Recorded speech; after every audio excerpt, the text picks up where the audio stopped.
It is June 6, 2007. I'm Sonic Sons, and I was recently watching a video from Barack Obama. He's got a YouTube channel, and he was on some little interview, or whatever, and someone asked him, "How do you feel God plays a part in war? And do you feel he's on our side or somebody else's side in the war on terror?" Obama responded with an adage from Abraham Lincoln saying, "It's not for us to ask whether God is on our side, but whether we are on his side," which I find very interesting. It's true. People generally seem to think of God kind of being a binary thing in terms of war, that he's all or nothing on one side or the other, and generally people think that he's completely on our side and completely not with the other side, which, doesn't really make a lot of sense for a number of reasons. For one, if God was perfectly on your side, you wouldn't have any trouble winning the war, would you? Nothing trouble at all. For after all, it does say, "Had ye the faith the size of a mustard seed, you could even say to that mountain, Pick thyself up and throw thyself into the sea, and it would be done."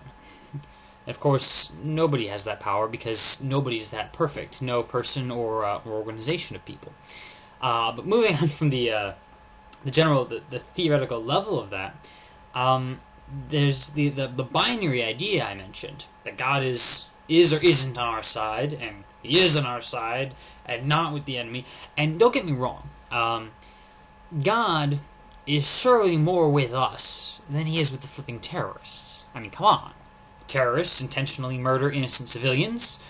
We try to prevent said murders by finding terrorists, etc., etc.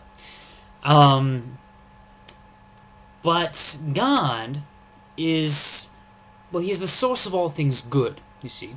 And I think he's infinitely specific on the details of what he does and doesn't support. Because even down to an individual, he supports your virtues, and he dislikes your vices, right? And this goes on the global scale as well. For every country, in every battle, and every sort of, endeavor of any kind, whether it be war or otherwise, he supports all the good aspects of everything, and he hates all of the bad aspects. And there's a classic blunder to be made in this idea that, God's with us, so and then you move into arrogance, and then no, God was with us and we will succeed, and you completely ignore the idea that maybe God's not with you, because maybe you are not with God. Huh? Maybe you're not doing what he wants you to do. Let me tell you something. We're in a war right now, and civilians have died. And the vast majority of the time it's terrorists doing suicide bombings and stuff, trying to stir up trouble. That's a mild way of putting it. Intentionally killing innocent civilians. But you know what? Some civilians have died from our bullets, too. I mean, it happens. You have to realize these things. And not on purpose. We're not, no. But in the middle of combat, and there's guys over here and guys over there, and you see someone jump up and you gun them down, and, oh, wait. That was a civilian. Now, God may be more with us than with the terrorists, but does that mean that it's okay for us to kill civilians? Of course not. God's not happy about that. God's not happy at all. He supports our virtue in the sense of trying to make the world a better place and trying to stop terrorism. Doesn't mean we're doing it the right way, because you can always do things a better way. I'll tell you something. When God sees us, sending people off to Guantanamo Bay, and it turns out some of them never even got a trial, and some of those are innocent, God's not happy about that. When he sees us torturing people, somebody gets tortured for 2 years, and then 2 years later, oh wait, turns out he's innocent. God's not happy about that. And something else? Fundamentally, I don't think God is happy about war.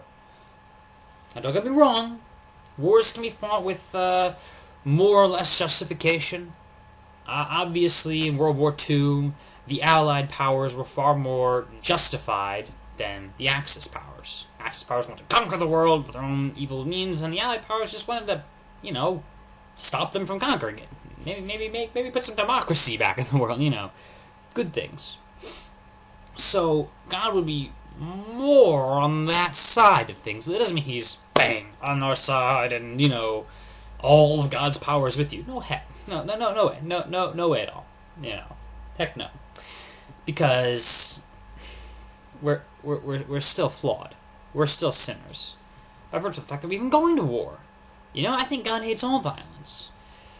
You know, and sometimes you're in a tough situation because it's like, well, what else are you going to do? This is the paradox of compromise. This is, you know, when you compromise on your principles for the purpose of your principles, when you commit violence, and that's an evil thing, but you're doing it for some good reason, you know, which is still regrettable, because ultimately all good things can be accomplished without sin, but sometimes it's hard. Like, how on earth are we supposed to stop Osama bin Laden without hunting him down? Honestly, I don't really know. But theoretically, that way does exist.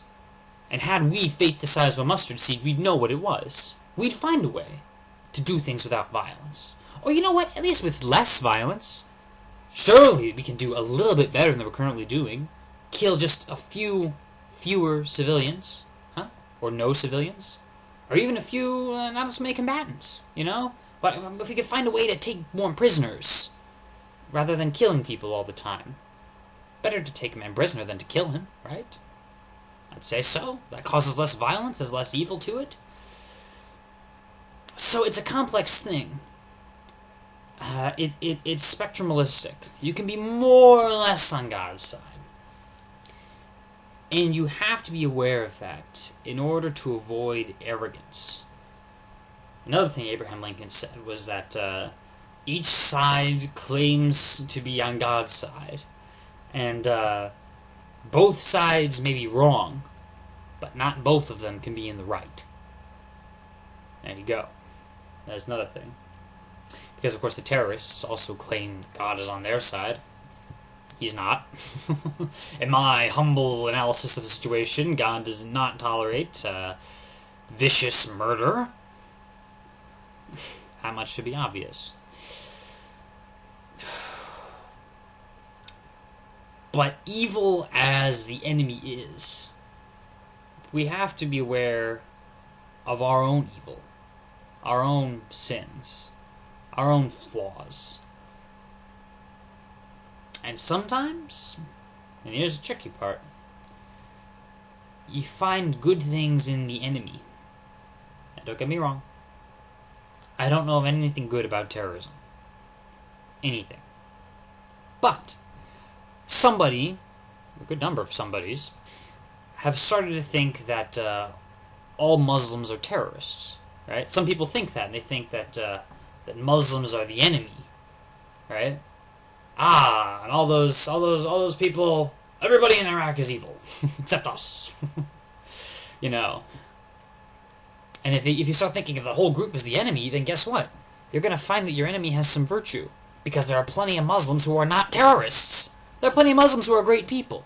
There are plenty of Muslims who hate war and violence and mourned the deaths of 3,000 on September 11th. Plenty of Muslims are sad about that. You start thinking in very simplistic terms. God is here, not there. You know. Then you lose all your common sense. So be reasonable. Be aware of these things. And try to avoid violence if you can. Try to do things better than you're currently doing. And part of that lies in realizing that while God does support virtue in all people, He also hates our vices, regardless of what country we may belong to. And if you give your allegiance to God, first and foremost, or perhaps you're an atheist and you could give your allegiance to morals, first and foremost, then you'll start to see a way of avoiding so much of the evil that can come from blind allegiance to one thing or another on the presumption that that is what God wants. The question is, as Obama said, not whether God is on our side, but whether we are on God's side. And really,